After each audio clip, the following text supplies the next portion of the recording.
we are at a time where we've got a political system that's broken, where we've got money making decisions not necessarily in all of our behavior and in our best interests, but for the few.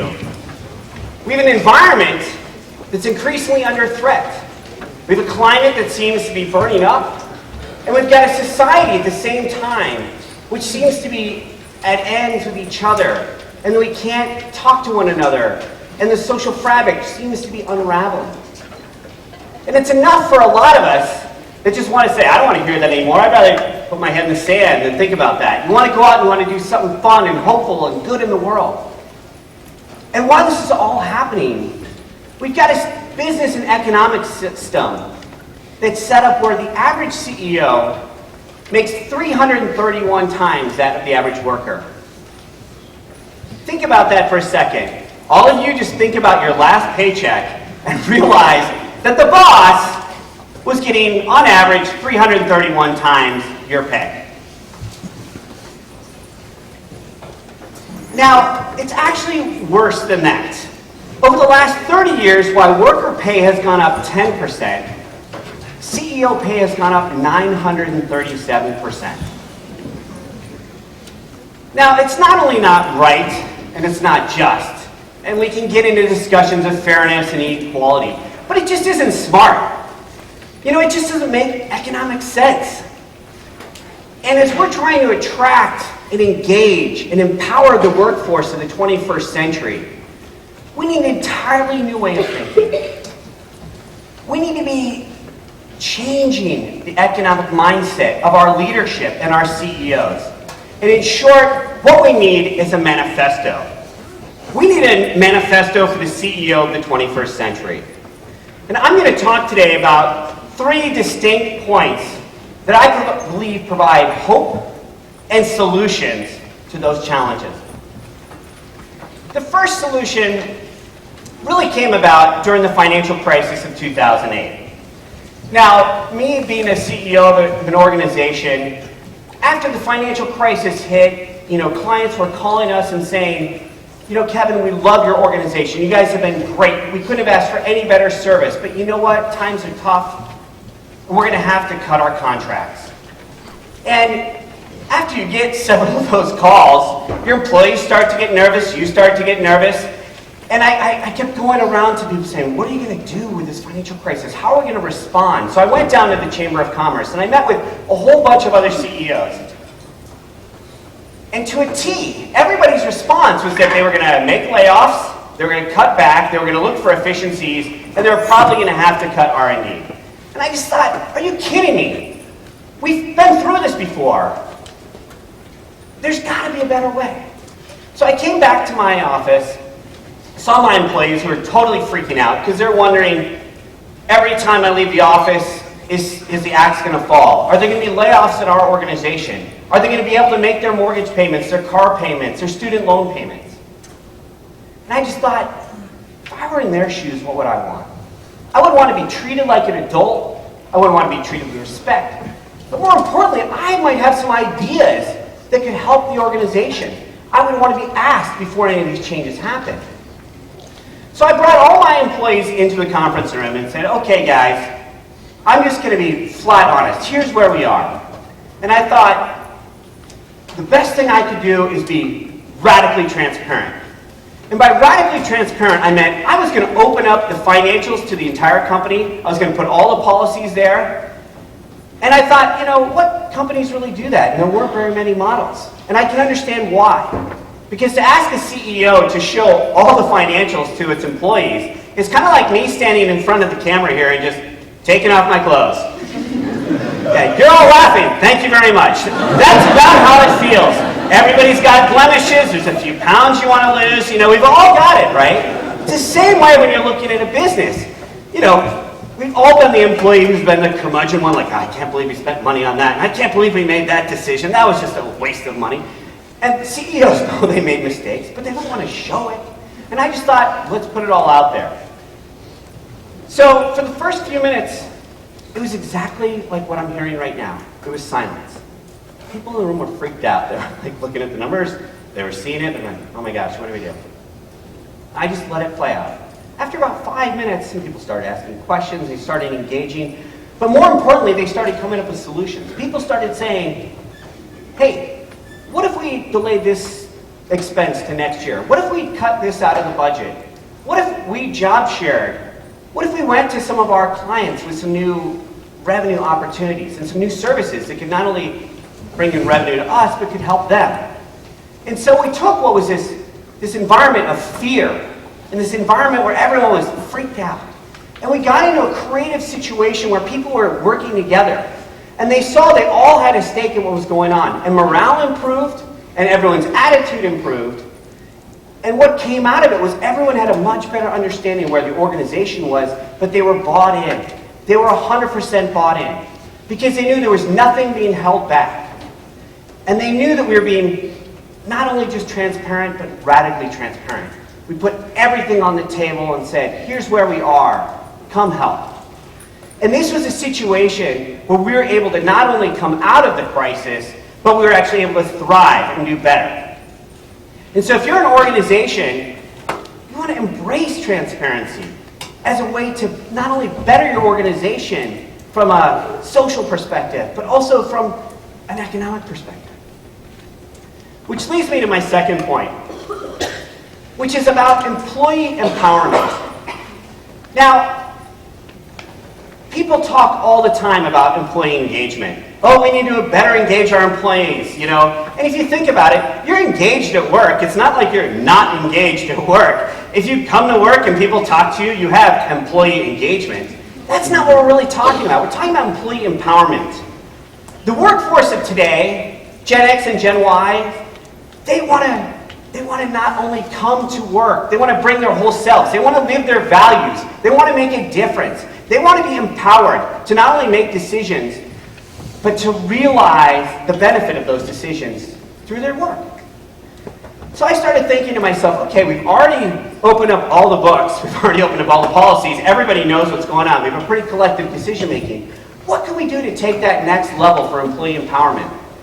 So I had one of my employees just go online and said, you know, do a Google search. Find out if there's a company out there where they've just let the employees set CEO pay. She looked at me like, are you crazy? There isn't anything like that. And I said, that's probably what I thought. So I said, you know, towards the end of the year, it kept rattling in my head, and I thought, okay, we've already done everybody's employee evaluations. They've done mine. We've set compensation structure. But I really wanted to do something different. I wanted to show some leadership. Now, I'm a small business, and I thought, what could I do? I could lead. I could set an example for all these massive corporations where CEOs are paid 331 times their employees, and show them a different way.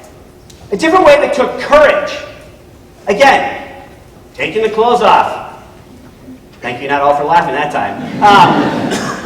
And so I sent them into the conference room. I had the budget up there in Excel. I left the line item completely blank for me and just told my employees, you guys determine what I should be paid. And I thought it was a pretty simple exercise. You know, they would have a general idea of where I've been paid, and they would plug it in Excel, and they would find out, well, if we pay too much here, you know, then we're going to lose money. If we don't pay enough, hey, we'll make more money. You know, whatever they were going to do. I thought it was a pretty simple exercise. Well, they came back to me after an hour and said, this is way too tough. We've never had to do this. And I said, you're right. Well, I haven't had to do this either. In fact, I don't know of anybody who's had to do this. But that's the point of empowering you. I'm empowering you to go through this process. So they said, okay, can we try it tomorrow? They did. They went in the next morning. They spent 2 hours this time. They came out and they said, we've got it. You're going to make a range between here and here. And I said, that's not telling me what my pay is. That's like me telling what your pay is and saying, well, you'll be paid between here and here. And if you've got an auto loan, tell them you're going to make somewhere be here, but you don't know what it's going to be.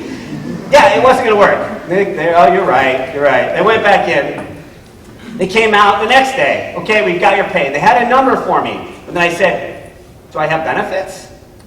They're like, oh, shoot. Yeah, we'll probably get some health care. I'm like, well, you need to factor it in there. And by the way, if there's any incentives or bonuses, I would love some of those too. And so they went back in there and kind of like, oh yeah, we have bonuses in our structures. We should probably do the same. So they went back in and they figured it out. It came out, took them 4 meetings to tell me what my CEO pay benefits package was going to be. But what they learned through this exercise was that they got to completely understand what it was like to be on the other side. And they got to see how decisions were made and how certain things could be valued within different employees and how pay could come about. And they had much greater buy-in because they weren't just engaged. They were just sent a questionnaire to figure out how to do this. They were actually empowered to make that decision. And when I went back to a lot of these CEOs and my colleagues and told them what I was doing, the universal response was, "You're crazy? You did what? Aren't you worried you're going to get paid a lot less?" I said, "Yes, yes." And turned out I was actually paid a little bit more. And the reality of it was, my employees were empowered to make that decision. And so each year they go back and they can decide exactly what the worth is. And I can tell you, it's not 331 times, although that would be great, wouldn't it? But I felt that what's going on in our society is so wrong that there had to be another way. And I thought this would be a way of showing some leadership and showing CEOs a different way of going about it. Which leads me to my third point. Sustainability is a word that a lot of you understand. Now, you understand that it has social consequences, it has economic consequences, and it has environmental consequences. Where so many people miss is that sustainability could really be that hallmark of not only today's workforce, but tomorrow's workforce as a way to launch innovation and unleash creativity of the workforce. And I'm going to talk about a few examples of organizations that are using sustainability, yes, to be better socially and environmentally, but are more importantly doing it to empower their employees and to launch their creativity and innovation, which is what today's workforce is looking for. Hartford Insurance Company. Now, many of you don't think of insurance companies as the most innovative companies in the world. They came out with a Go for the Green campaign, where they collect all these ideas from employees, both socially and environmentally, as to things they could implement, and they found that just in the first year, they were able to save $5.5 million.